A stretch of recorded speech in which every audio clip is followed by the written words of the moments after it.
Buenas, ¿cómo están? Espero que puedan estar todos en sus casas, guardando la cuarentena. Y ya que no podemos vernos, decidimos grabar estas especies de mini videos y contándoles un poquito de la palabra de Dios. Y lo vamos a hacer en el formato de un video por semana. Y este año la idea era hablar acerca de Jesús, o sea, acerca de la vida de Jesús. Entonces, se nos ocurrió que para acompañar esto podemos ver cómo los libros del Antiguo Testamento nos hablan acerca de Jesús o nos muestran al Hijo de Dios. Y bueno, hoy es el primero, entonces vamos a hablar acerca de Génesis. Entonces, si hacemos un resumen de lo que es Génesis, es el libro del comienzo, porque nos narra la creación del mundo, del universo, la relación de Dios con el hombre y la mujer, la caída del hombre, el pecado, y después la promesa que Dios hace a Abraham, las, las promesas que Dios hace a Abraham, porque son más de una, que también nos incluye a nosotros. Esto es como un resumen súper breve.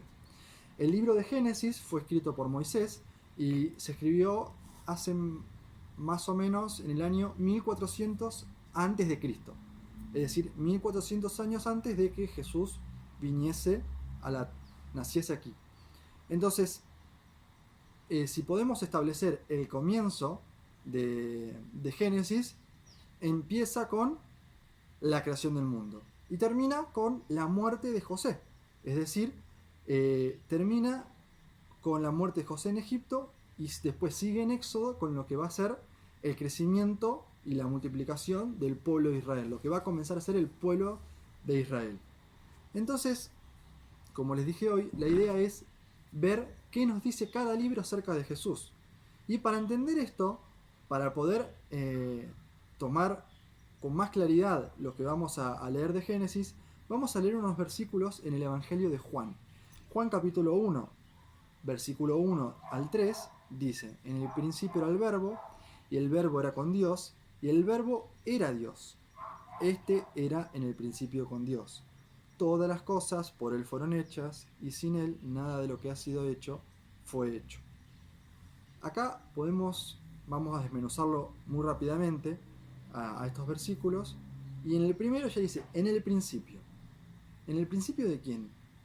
¿En el principio nuestro? No, claramente. En el principio está hablando acerca de Dios. Pero sabemos nosotros que Dios no tiene principio, porque es un ser eterno. Eterno es que no tiene ni principio ni final.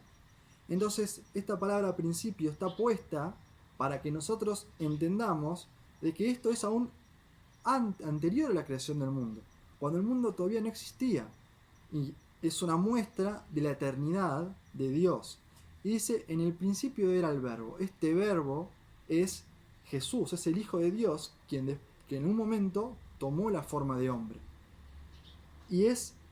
Dice, y el verbo era con Dios, es decir, estaba cara a cara con Dios. ¿Por qué estaba cara a cara con Dios? Porque era Dios también. Sabemos que Dios es uno, que se muestra en tres personas: Dios Padre, Dios Hijo y Dios Espíritu Santo. Y dice, era con Dios, estaba cara a cara con Dios, en una comunión perfecta. ¿Por qué? Porque sabemos que Dios Hijo, que Jesús, es el resplandor de su gloria, la imagen misma de su sustancia, como dice Hebreos 1.3. Y el versículo 3 sigue diciendo, todas las cosas por Él fueron hechas, y sin Él nada de lo que ha sido hecho fue hecho. Es decir, acá nos enseña que el autor de la creación, de todo lo que vemos y aún lo que no vemos, fue Dios Hijo, el Verbo, es decir, Jesús. Entonces, vamos a seguir avanzando en la lectura. Ahora vamos al versículo 14, y dice, y aquel verbo fue hecho carne, es decir, ese Dios eterno que siempre existió, en un momento se hizo carne, es decir, tomó forma humana, y dice, y habitó entre nosotros. Anduvo como un ser humano, con los mismos, padeciendo hambre, padeciendo frío, padeciendo sed, igual que nosotros, pero con una gran diferencia, sin pecado. Él nunca hizo algo malo, siempre siguió en cada paso de su vida la voluntad de Dios. Y dice, y vimos su gloria, gloria como del unigénito del Padre, lleno de gracia y de verdad. Es decir, Juan y los discípulos, dice que vieron su gloria, comprobaron que este Jesús era Dios mismo hecho hombre. Entonces, este versículo nos muestra que Dios Hijo es eterno, al igual que Dios, porque es Dios. Estaba cara a cara con Dios y además tiene un rol muy importante que fue la creación del mundo.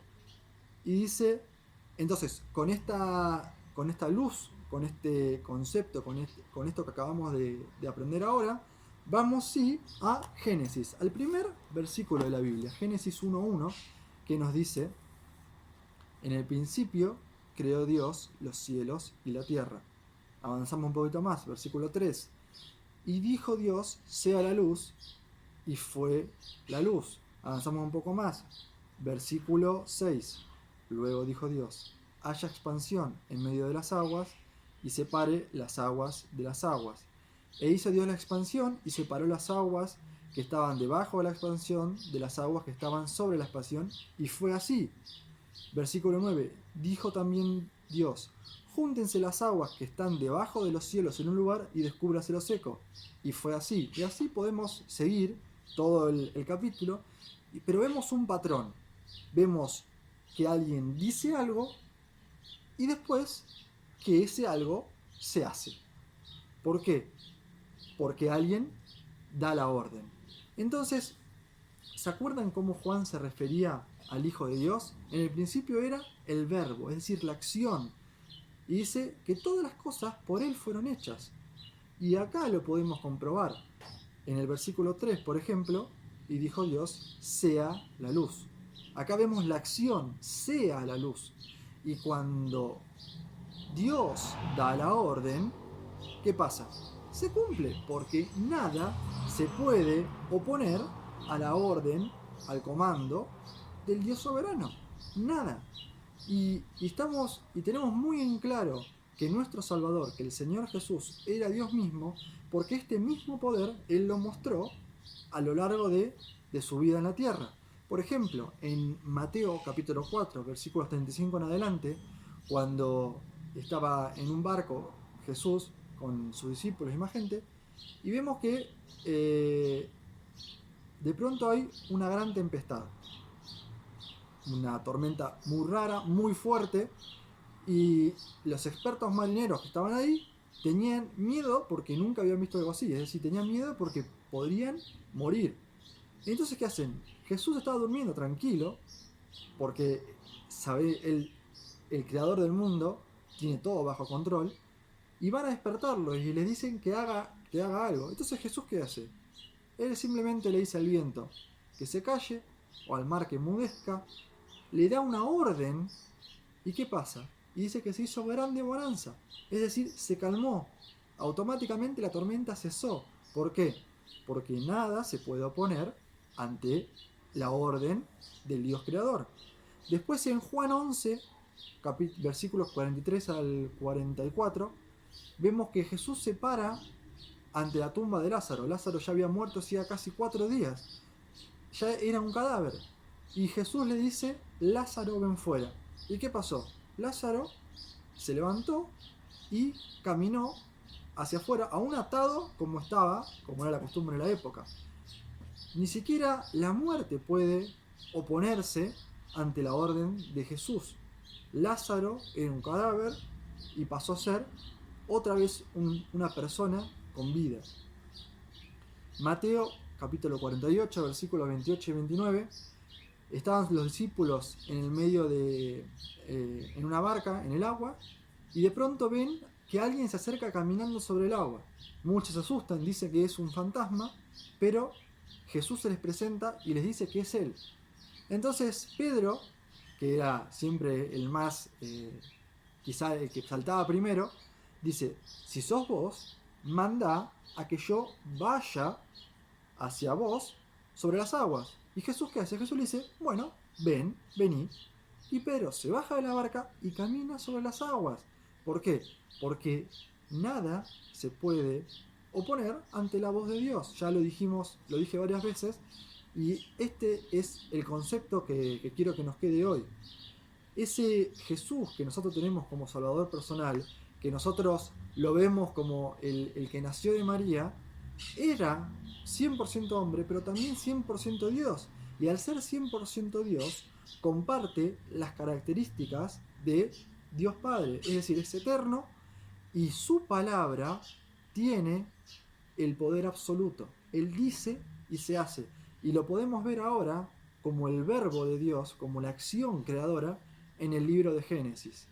Entonces, ahora hay muchas cosas más que decir, no las vamos a comentar por el tema del tiempo, pero la idea es que podamos ver, aunque sea un poquito, cada libro del Antiguo Testamento, cómo nos habla de Jesús. Y de paso que esto nos sirva para contarle a los demás acerca de este Jesús a quien nosotros tenemos como Salvador personal, a quien nosotros un día creímos como Salvador, para que le contemos a los demás que ese poder que operó en la creación del mundo, que estuvo en la tempestad, que estuvo para resucitar a Lázaro, que estuvo para que Pedro camine sobre las aguas, ese poder sigue vigente hoy en día para que las personas puedan creer en su palabra y puedan creer sobre todo en la obra que Él hizo en nuestro favor en la cruz del Calvario. Y puedan creer en eso y puedan acercarse a los pies de Cristo para ser un hijo suyo. Entonces, vamos a cerrar acá ahora este tema. La idea era simplemente esto, que esto pueda servirnos como estímulo para que las personas, para contar a las demás personas acerca de este Jesús y podamos llevarlas a los pies de Cristo para que puedan tomar la decisión de ser hijos de Dios. Muchas gracias y espero que esto los enganche y podamos seguir semana a semana con cada libro del Antiguo Testamento.